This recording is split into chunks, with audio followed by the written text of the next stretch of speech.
Almighty, grant us protection from those who are trying to harm us and have bad intentions towards us. Purify our hearts and fill it with love and goodness. You are indeed our refuge and strength. Surround us with those who will empower us. May you always be our guide and watch over us. Do you often wonder if the Almighty hears your cries and pleas? Why is He taking so long to respond? We've wept, we've begged, cried our hearts out, but still He's not answering. Why? Because He operates on His schedule, not yours. But remember, your patience is your paradise. Be mindful how you use social media. It's becoming more hostile recently. Never forget that social media is a tool. We decide how the tool is used. Use it to spread goodness and positivity. The ripple effects can be tremendous. Avoid bad words, no matter what they say about you. Almighty, we ask you to grant complete cure to those facing health challenges. Comfort and heal those who are hurting. Grant ease to those who are prone to overthinking, anxiety, doubt and worry. Fill our hearts with love for you and help us engage in acts that you love. Life's a process.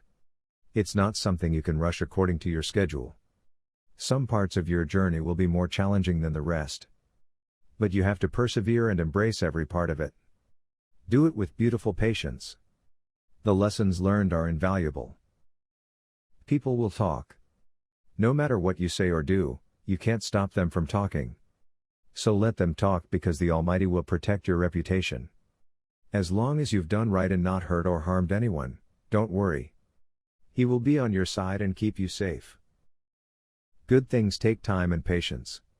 Stop expecting everything to fall into place in a day. Be realistic. Life is a process. Take it one day at a time, one step at a time. Be a good person.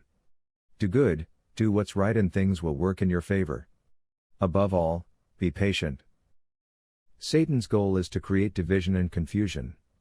So be careful when confronted with situations which could potentially go that way. Be cautious and guarded in your reaction and don't fall for the bait. He is waiting to see you mess up. Don't give him that pleasure. The Almighty loves it when you seek His help. When you pour your heart out to Him and ask fervently. His job is to make the impossible possible. So never think negatively of Him. We may not know what the future holds, but we know who holds the key to the future. They know they're wrong, but some people find it so hard to apologize. It's to do with their pride. You can never get them to say sorry, no matter how obvious their mistake or wrongdoing. Beware such pride, for even the size of a mustard seed can bar you from paradise.